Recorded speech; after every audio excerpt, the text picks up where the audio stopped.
ایک وعدہ کرو, قیامت کے دن رب کریم کی بارگاہ میں میری سفارش کرو گے؟ اللہ کی بارگاہ میں عرض کرو گے کہ اللہ اچھی تھی, مجھے کپڑے دھو کے دیتی تھی, روٹی پکا کے دیتی تھی, میری عزت کی محافظ تھی. جناب عمر کہنے لگے تیرے ساتھ وعدہ ہے, رب اپنے فضل سے عمر کو جنت دے گا تو عمر تجھے جنت میں ساتھ لے کر کے جائے گا, تیرے ساتھ وعدہ ہے. بھائی جن کے دلوں میں احساس تھا کہ ہم سے کوئی زیادتی نہ ہو جائے کسی جگہ, وہ تو یہاں تک معاملہ کرتے تھے, یہاں تک ان کا خیال رہتا تھا. عزیزو, ایک تو نظر میں حیا پیدا کریں, والدین کی بہت بڑی ذمہ داری ہے. لاکھوں بچے مرضی کی شادیاں کر رہے ہیں, ہزاروں گھر اجڑ رہے ہیں. یہ وہ والا زہر ہے جو ہر گھر میں تیزی سے پھیلتا چلا جا رہا ہے. پہلے ہم کہتے تھے کہ بچہ باہر نہ نکلے, اب کہتے ہیں اللہ کہیں موبائل لے کے تنہا نہ بیٹھ جائے, کہیں تنہا نہ بیٹھ جائے. کیا بنے گا اس کا اگر یہ گندگی اور یہ ایسا نشہ ہے جو اجاڑ کے رکھ دے. بخاری شریف میں حدیث ہے, قاضی ایاز مالکی رحمۃ اللہ علیہ نے بڑی تفصیل سے لکھی ہے. راوی حضرت انس بن مالک ہیں. ایک بندہ بڑی دور سے آیا نبی پاک صلی اللہ علیہ وسلم کی زیارت کے لیے, بڑی دور سے. عرب کے جو سردار ہوتے تھے ان کے بڑے ناز نخرے ہوتے تھے. وہ خیر آج بھی ہیں, پروٹوکول کا ماحول آج بھی, یعنی وزیر صاحب کے آگے دو چار گاڑیاں نہ ہوں تو ان کو مزہ ہی نہیں آتا. پولیس والے آگے پیچھے بھاگیں تو حالانکہ ان کو نہیں پتا کہ جو پولیس والے آگے پیچھے بھاگ رہے ہیں نا, یہ حکومت بدلی تو گرفتار کرنے بھی انہوں نے آنا ہے. لیکن وہ بڑا مزہ آتا ہے جب لوگ گاڑی کے پیچھے بھاگتے ہیں. کیا بات ہے جناب, بڑی بات. اور ہماری طبیعتوں میں پتہ نہیں کون سی. تو نبی پاک صلی اللہ علیہ وسلم کی خدمت میں وہ شخص بڑی دور سے آیا. تو عرب کے بادشاہوں کا مزاج تھا, پروٹوکول بڑا چاہتے تھے. ان کا تو یہ طریقہ تھا کہ حکمرانی کرنی ہے جیسے بھی ہو.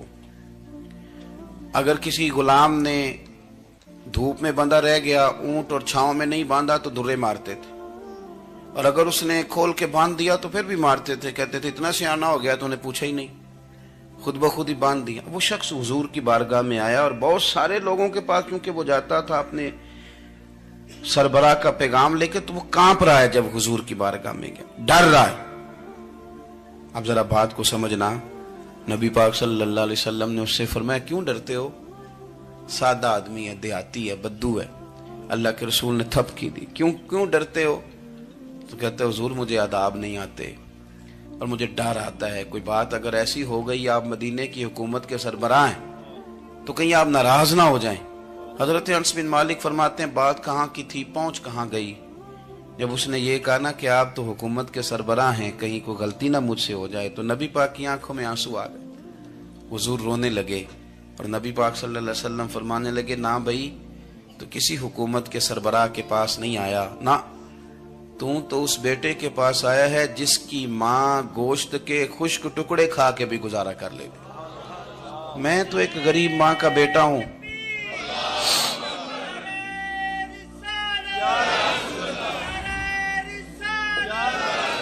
بھائی اگر آپ کا یہ ذوق بن جائے, دیکھو نا آج تو لوگ بھول جاتے ہیں نا, کپڑے بدل لیتے ہیں تو وہ سمجھتے ہیں کہ شاید سارا کچھ ہی بدل گیا.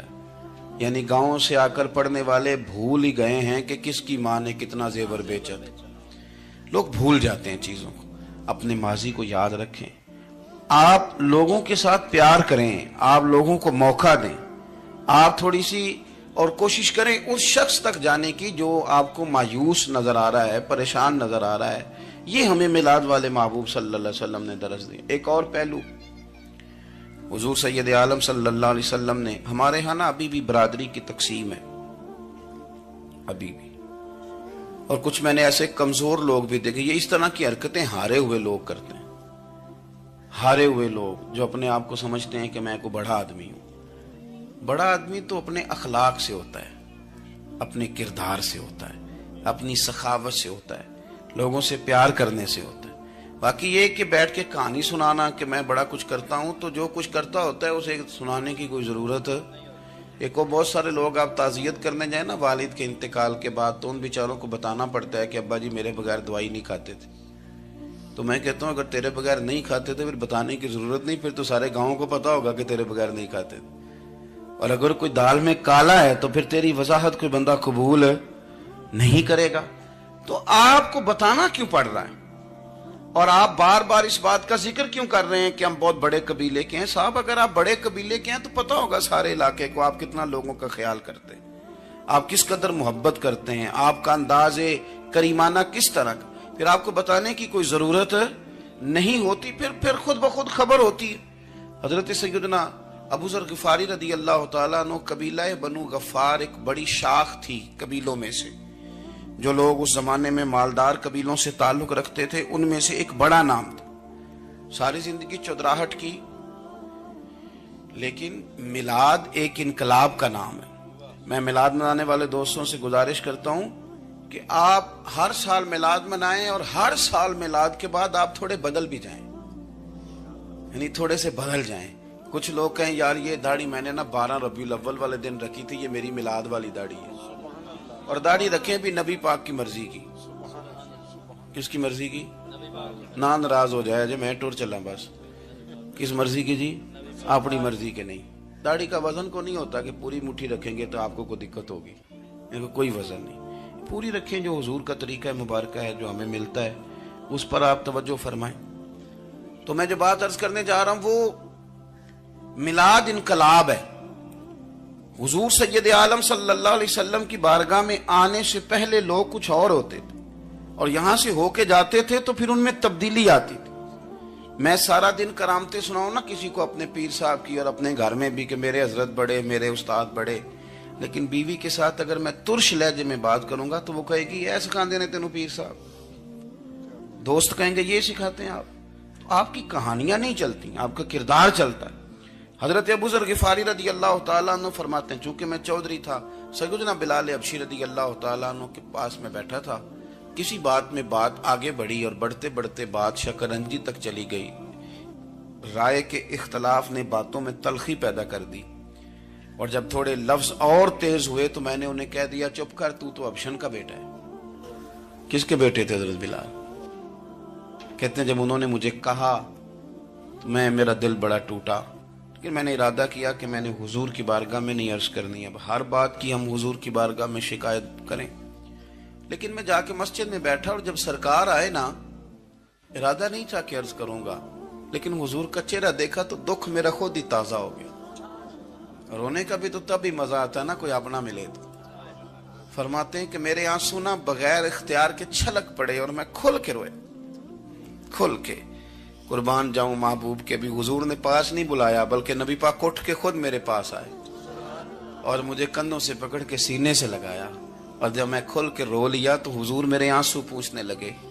کچھ شعر ایسے ہوتے ہیں جو کسی نے کہے ہوتے ہیں، اور کہنے والا جو ہوتا ہے وہ صاحب حال ہوتا ہے، تو اس میں کچھ خوبصورتی زیادہ ہی ہو جاتی ہے۔ ایک پنجابی کے شاعر ہمارے گجرات میں گزرے، بزرگ تھے، ان کا ایک شعر ہے، وہ کہتے ہیں ایک باری میری آنکھیاں چوں اونا نے اتھرو پونجے سن، ایک باری میری آنکھیاں چوں اونا نے اتھرو پونجے سن، ہن تے چسکا پہ گیا رونے دا۔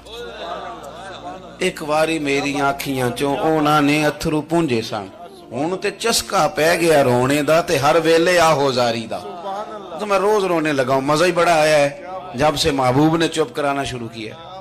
میرے عزیز، اور پھر حضرت بلال حبشی رضی اللہ تعالیٰ عنہ چونکہ حضور کے غلام تھے اور انہیں پتہ تھا کہ سرکار میری ناز برداری کرتے ہیں، حضور نے چپ کرایا۔ فرمایا کیوں روتے ہو؟ تو عرض کرنے لگے یا رسول اللہ صلی اللہ علیہ وسلم، اگر میں ابشن کا بیٹا ہوں تو میری تو غلطی کوئی نہیں نا، یہ تو تقسیم اللہ کی ہے نا۔ الذی خلقک فسواک فعدلک فی ای صورت ما شاء رکبک، جس طرح وہ چاہتا ہے، جس کو چاہتا ہے اس طرح کی اس کی صورت بنا دیتا ہے۔ تو مجھے ابشن کا بیٹا کہا جاتا ہے، میری غلطی کیا ہے؟ حضرت بلال نے بھی نہیں بتایا کس نے کہا، لیکن نبی پاک صلی اللہ علیہ وسلم نے کیا فرمایا؟ امام یوسف صالحی نے لکھا ہے، ذرا غور کرنا بات پر، تسلیاں لوگ اور رنگ میں بھی دیتے ہیں پر یہ تسلی بڑی انوکھی ہے۔ حضور فرمانے لگے بلال اگر تو ابشن کا بیٹا تو پریشان کیوں ہوتا ہے؟ کالے رنگ والی ماں کا بیٹا ہے تو پریشان کیوں ہوتا ہے اگر تیری والدہ کا رنگ کالا ہے تو؟ عرض کی حضور آپ کیا فرمانا چاہتے ہیں؟ تو سرکار فرمانے لگے میں 2 ماؤں کا بیٹا ہوں، ایک جناب آمنہ جنہوں نے مجھے پیدا کیا، اور ایک حضرت ام ایمن جنہوں نے میری پرورش کی، مجھے بڑا کیا۔ حضور فرمانے لگے میری ماں آمنہ کا رنگ گورا تھا اور میری ماں ام ایمن کا رنگ کالا ہے. تو فرمایا اگر تجھے کسی نے کالے رنگ والی ماں کا بیٹا کہا تو اسے کہہ دینا مدینے والے محبوب کے بھی تو ایک والدہ کا رنگ کالا ہے, تو کہہ دینا. حضرت بلال کہتے ہیں کہ وہ اس طرح کی تسلی تھی, طفل تسلیاں نہیں جس طرح کی ہمیں دی جاتی, وہ اس طرح کی خوبصورت تسلی تھی کہ اس کے بعد میرا دل ایسا ٹھنڈا ہوا, پھر کسی کا تانا نہیں رہا, پھر کسی کی